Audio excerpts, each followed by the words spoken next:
Israel, in a lot of ways, its behavior is quite symbolic of the value system of capitalism. Capitalism was founded upon colonialism, slavery, and oppression. It promotes imperialism. And what is Israel? Israel is an apartheid state that has colonized and enslaved the Palestinian people.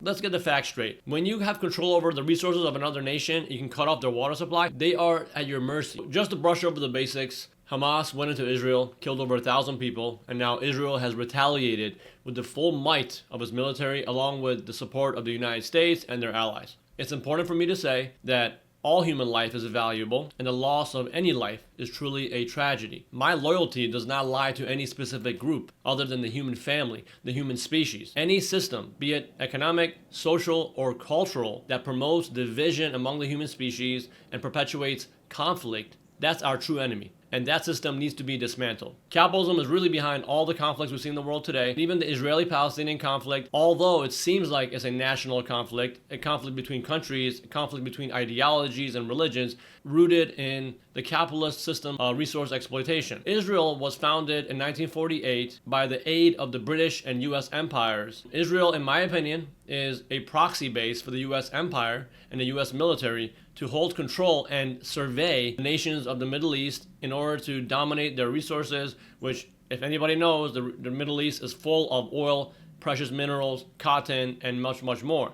It's interesting how the United States was founded upon the genocide of the Native Americans, who lost most of their land and now practically living in ghettos in the remote corner of what used to be their home.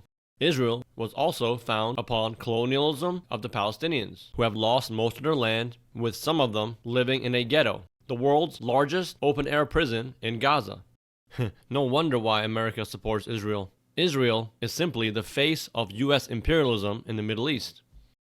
Israelis are in essence being used as a pawn for a larger economic game. We have to be very careful. We have to understand that the root source of our problems is truly systemic. Otherwise, we're going to get emotionally swept up by nationalistic, religious fervor, which will simply perpetuate the division that already exists among the human species. Zionism is not a representation of Judaism just as much as Hamas is not a representation of Palestinian people. Hamas was actually founded by Israel and the United States, CIA. Netanyahu himself has admitted this. They created Hamas in order to rival Yasser Arafat, who was the leader of the PLO, the Palestinian Liberation Organization. And so whatever Hamas does, to me, is highly suspect. Gaza being, first of all, an open-air prison, which is the most heavily surveillance area in the history of the world. They received multiple warnings by other governments, including Egypt, that this attack was imminent. And it's somewhat convenient to me that this whole thing happened during a time when Israelis were protesting and trying to indict Netanyahu for his criminal activities. The same way that 9/11 happened during a time when there was mass protest against George Bush, which in both cases, when these attacks happened, they united the nation in opposition to a common enemy. I think that this attack was not unforeseen. I think the warnings were pretty clear, and they allowed it to happen in order to justify what they've been saying all along. Politicians in Israel have been saying for a long time that Arabs are subhuman. Their legislation literally says that Jews are above other people. And like I said, this is not a reflection of Judaism, it's a reflection of Zionism, which is a highly intolerant, racist, bigoted ideology that believes in a majority Jewish state in a country that's populated by Arabs. So the only way you can actually have a majority Jewish state in a country that's predominantly Arab is to kick the Arabs out. And that's what happened, right? In 1948, they made over 350,000 Palestinians homeless. Literally decades upon decades of murder, theft, humiliation, having control over their water supply, their food, their energy, their fuel, electricity. That is a war crime, to be able to cut off the water of a civilian population. However, staying objective, we need to understand that hurt people hurt other people. People who have been traumatized tend to impose trauma upon others. What Nazi Germany did to the Jews is in effect what the Jews in Israel are now doing to the Palestinians. A system that is based on infinite growth, based on competition, class exploitation, class inequality, a system that was founded upon imperialism and enslavement. That system can do nothing but perpetuate trauma for millennia. And it's time we recognize that. And capitalism also perpetuates tremendous fear of scarcity, fear of other people taking your possessions and your property. This system was founded thousands of years ago in a time of tremendous scarcity and inefficiency. And therefore, that is why we need to update our social structures, we need to update our economic structures to suit the times we're living in right now. At this point in history, if you call yourself a Republican, a Democrat, a Muslim, a Jew, an American, an Iranian, a Japanese,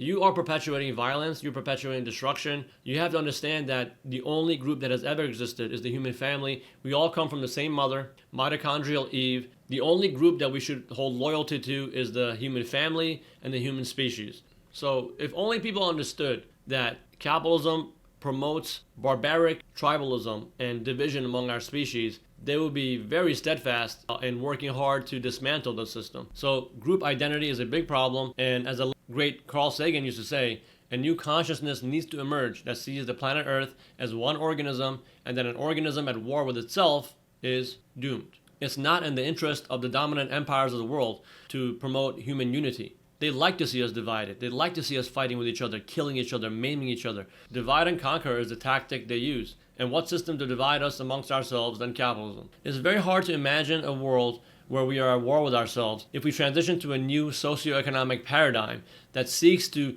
deliberately pursue abundance, deliberately pursue efficiency and sustainability for the entire human species.